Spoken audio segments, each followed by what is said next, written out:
Salam, saudara diberkati oleh Tuhan Yesus. Salam jumpa dalam kasih Tuhan bersama saya Pendeta Mel Atok. Saya mengucap syukur bahwa saat ini saya bisa berbagi berkat lagi kepada saudara melalui video-video di channel ini.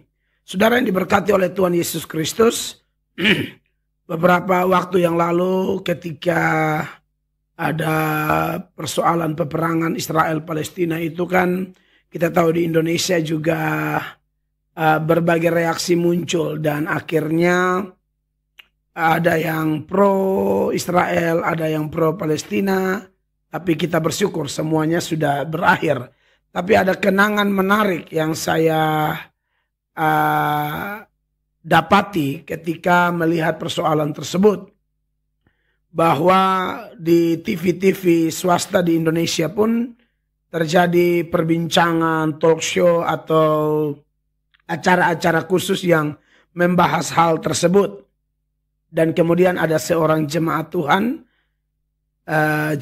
dari Kupang tapi sedang tugas di Jakarta, dia kerja di Jakarta.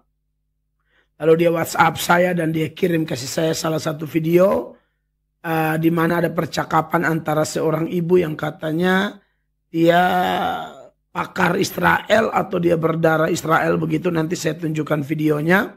Dan di situ terjadi percakapan antara ibu tersebut, saya lupa namanya, dengan Babe Haikal Hasan atau Ustadz Haikal. Karena setahu saya Babe Haikal itu juga seorang ustadz. Dan di sana menarik bahwa ada pembahasan tentang sejarah dari nabi-nabi. Dan kita tahu banyak nabi-nabi di dalam Kristen, Yahudi, dengan Islam itu sama. Abraham ya Ibrahim atau Abraham, lalu Yakub, Ishak, Ismail dan lain sebagainya. Nah, yang menjadi persoalan di sini saya melihat ketika Babe Haikal memberi komentarnya dan ditujukan kepada ibu tersebut, kalau tidak salah di TV One. Dan ternyata saya lihat kok salah ya. Babe Haikal salah tuh. Salah sejarah. Karena Babe Haikal mengatakan bahwa Abraham itu beragama Islam, Ishak itu beragama Islam, Ismail itu beragama Islam, dan Abraham membangunkan dua masjid, yang satu bagi Ishak, yang satu bagi Ismail. Dan memang pandangan beberapa orang Islam tertentu mengatakan demikian, bahwa nabi-nabi itu beragama Islam. Kalau bilang agama Islam sudah ada, sepertinya belum ya. Kalau Islam dalam artian berserah kepada Allah, mungkin orang melakukan itu, tapi bukan sebuah agama pada waktu itu ya. Nah, ini berikut adalah video dari Babe Haikal ya, perhatikan. Apa agama Nabi Ishak? Apa agama Nabi Ismail? Apa agama Nabi Ibrahim? Apa yang ditinggalkan? Kelihatan yang ditinggalkan oleh Ibrahim adalah Masjidil Aqsa untuk Nabi Ishak dan Masjidil Haram untuk Nabi Ismail. Ya, itu videonya Babe Haikal yang mengatakan bahwa Abraham, Ishak, Yakub itu agama Islam karena Abraham sudah bangunkan buat siapa? Ishak dan Ismail masjid masing-masing satu gitu. Saya belajar Alkitab dan tidak pernah ada sejarah Abraham membangun masjid bagi anak-anaknya. Betul, Ishak anaknya dari Sarah, lalu siapa namanya? Ismail anaknya dari Gundik. Kalau di Kristen tahu Hagar itu kan babu atau gundik. Lalu dapatlah Ismail. Dan memang Ismail ini juga kemudian menjadi bangsa yang besar. Melahirkan raja-raja juga. Begitu ya. Tetapi kalau bilang bangun masjid, apalagi mereka beragama Islam, waduh itu tidak tepat. Atau lebih saya tegaskan di sini, Babe Haikal salah tuh. Salah, itu salah. Sebab Alkitab di zaman Tuhan Yesus saja, itu ada Alkitab yang namanya Septuaginta, itu Alkitab bahasa Ibrani yang diterjemahkan ke bahasa Yunani, yang diterjemahkan oleh kurang lebih 70 pakar begitu ya di kota Alexandria Mesir, dan 200 tahun sebelum Yesus melayani atau menjelma menjadi manusia, itu kan sudah ada Alkitab itu. Dan Alkitab itu yang sampai sekarang, bahwa tidak ada sejarahnya Abraham bangun masjid buat siapa? Ishak dan Ismail, ya. Di dalam Alkitab juga jelas ada Ismail, ada Ishak. Jadi mungkin Babe Haikal lupa sejarah kali. Atau supaya lebih mantap, saya mau tegaskan bahwa Babe Haikal salah. Ustadz Felix Xiao saja tahu kalau Islam itu muncul kemudian. Jadi Islam itu belum ada waktu Israel ada, Islam belum ada. Jadi kalau bilang nabi-nabi beragama Islam, apalagi pernah Ustadz Kainama juga bilang Yesus agama Islam, itu kacau sekali. Tidak ada Yesus agama Islam. Ya, sebelum Islam ada, Israel sudah ada, nabi-nabi sudah ada, ya. Bahkan lokasi Masjid Al-Aqsa itu sudah ada dan itu Israel punya. Karena itu tempat didirikannya Bait Allah pertama yang didirikan oleh Salomo atau yang orang Islam bilang Sulaiman. Lihat komentar dari Ustadz Felix Xiao berikut ini. Sebelum datangnya Islam, Al-Aqsa itu punya siapa? Atau Syam itu punya siapa? Ditinggali siapa Syam itu? Sebelum adanya Islam. Syam itu ditinggali siapa? Sebelum ada Romawi? Persia. Sebelum ada Persia? Bani Israel. Ya, jelas ya. Oke. Iya, jadi yang saya tekankan di situ ialah bahwa Ustadz Felix Xiao saja tahu bahwa Islam itu muncul kemudian. Ya. Jadi kalau bilang Islam dalam artian agama, saya pikir belum ada waktu itu ya. Babe Haikal ya. Kalau Islam dalam artian, kan saya pernah belajar ya. Islam itu artinya berserah kepada Allah kalau tidak salah ya. Nah kalau orang berserah kepada Allah, misalnya kalau arti kata misalnya ya, arti kata Islam itu berserah kepada Allah. Orang Kristen yang percaya Tuhan Yesus dan berserah kepada Allah dalam arti bukan agama ya. Istilah kata kalau memang artinya begitu ya. Kita juga Islam atau berserah kepada Allah. Kalau Kristen kan pengikut Kristus. Seperti itu maksud saya. Jadi kalau bilang agama itu tidak ada itu. Ya, nabi-nabi agama Islam, Abraham, Ishak, Ismail agama Islam belum ada. Ya. Jadi Islam ada kemudian. Begitu ya. Babe Haikal itu Ustadz Felix Xiao bilang sebelum Islam muncul, berarti Islam belum ada. Sebelum Islam muncul itu Al-Aqsa milik siapa ya? Katanya apa? Israel. Tapi mungkin yang dimaksudkan Bait Allah itu sebagai masjid kah atau bagaimana? Yang kami tahu itu Bait Allah versi agama Yahudi, versi orang Israel, penyembahan kepada Allah Yahweh. Atau yang kami kenal dengan Bapa di sorga. Nah, saya perlu memberi tanggapan ini supaya apa ya?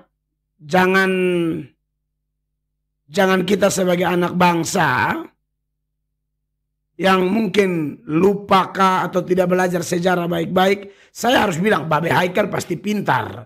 Tapi Babe Haikal juga manusia biasa. Dan dalam hal ini saya harus pastikan salah sejarah atau salah memberikan informasi di publik, apalagi di TV seperti itu ya. Dan yang berikut lagi kesalahan Babe Haikal yang lain yang akan saya tunjukkan ialah Babe mengatakan bahwa Kristen itu belum ada. Nah, dalam penjelasan beliau dengan ibu itu yang di TV One, dia bilang supaya ibu tahu Kristen itu belum ada. Kristen itu ada tahun 325 Masehi di Konsili Nisea. Saya anggap Babe Haikal juga baca-baca. Hanya mungkin sebagai manusia biasa kita memang semua orang bisa salah informasi. Jadi menurut saya memang Babe Haikal salah. Seputaran agama Abraham dan Ishak. Lalu mereka mendirikan masjid juga tidak ada data itu.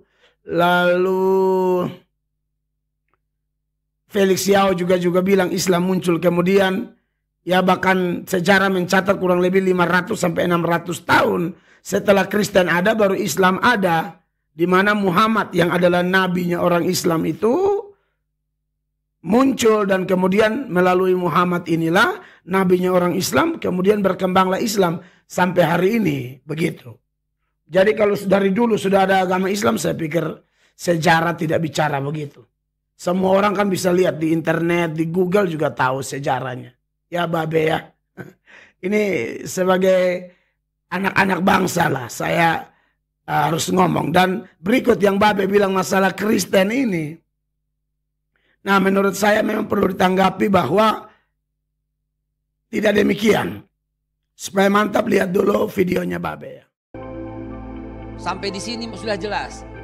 Kemana Kristen? Belum ada Mbak. 325 Masehi ntar Pak. Dengan Konstantinus nanti.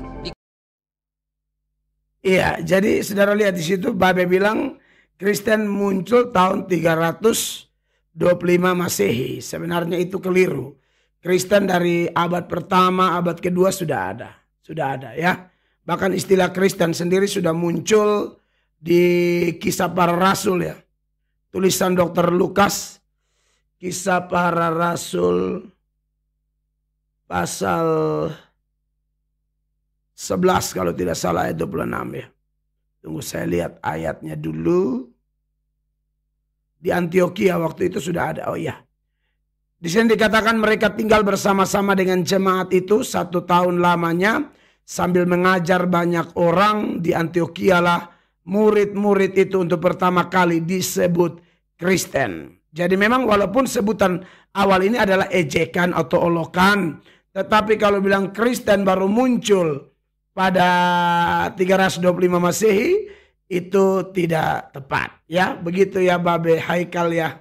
Jadi ini tanggapan buat Babe Haikal bahwa Anda salah memberi informasi di publik apalagi dalam konteks acara TV seperti itu. Dan kami buktikan dengan data bahkan kami pakai juga Felix Yao sesama agama Islam dan juga orang yang belajar Islam dia saja akui Islam muncul kemudian. Ya, sebelum Islam muncul itu Israel sudah ada. Kalau Israelnya sudah ada apalagi Abraham, Ishak. Karena Abraham memperanakan Ishak, Ishak memperanakan Yakub, lalu Yakub ini memperanakan 12 anak yang kemudian menjadi 12 suku yang disebut Israel. Nah, menurut Felix berikut baru Islam ada dan memang sejarahnya begitu. Ya, 500-an tahun setelah Kristen ada, setelah Kristen muncul di Antioquia dan bergerak hampir 500-an tahun baru Muhammad nabinya orang Islam datang. Jadi, saya pikir ini sejarah sederhana garis besarnya saja yang saya harus tanggapi karena itu konteksnya Babe bicara di depan umum dan salah pula, kan? Jadi buat orang Kristen semua, kita lihat bahwa orang-orang non-Kristen ini juga walaupun salah, tapi mereka berusaha cari tahu gitu loh. Mereka belajar, cari tahu dan memang faktanya kebanyakan salah informasi. Salah tafsir, salah jelaskan. Apalagi kalau mereka sudah kutip ayat-ayat Alkitab. Waduh itu lebih fatal lagi. Bahkan yang ngaku mantan-mantan pendeta sendiri sudah kami tanggapi saya dan kawan-kawan YouTuber Kristen yang channel YouTube-nya sedang berkembang juga mereka melakukannya dan terbukti bahwa memang apa yang disampaikan oleh kawan-kawan tertentu yang beragama Islam yang mengomentari Alkitab, sejarah dan lain sebagainya itu kebanyakan salah. Kalau biasanya kalau benar kami jarang menanggapi, tapi kalau salah kami perlu meluruskan, apalagi menyinggung Kristen di sana. Atau sejarah-sejarah yang ada kaitan dengan isi Alkitab atau kitab suci yang kami percayai sebagai dasar iman kami. Jadi hanya itu sih yang saya mau tanggapi orang Kristen. Porsi kita ialah belajar Alkitab sungguh-sungguh. Ya, apalagi kami pendeta-pendeta dukung kami supaya kami belajar sungguh-sungguh. Kami fokus mempersiapkan diri untuk menyampaikan materi-materi yang bersifat doktrinal, sejarah, untuk umat lebih dewasa, umat lebih kuat di dalam pemahaman. Karena memang tidak bisa tidak, Alkitab mengajarkan bahwa tidak cukup beriman, kita harus tambahkan kepada iman kita itu kebajikan, kepada kebajikan itu pengetahuan. Ya, kepada pengetahuan itu ketekunan, kepada ketekunan penguasaan diri, kepada penguasaan diri kesalehan, kepada kesalehan kasih akan saudara-saudara seiman, dan kepada kasih akan saudara-saudara iman, kasih kepada semua orang. Dengan demikian kita akan semakin kuat di dalam pengenalan kita akan Tuhan, semakin bertambah-tambah. Saya ingat itu di dalam tulisannya Rasul Petrus ya.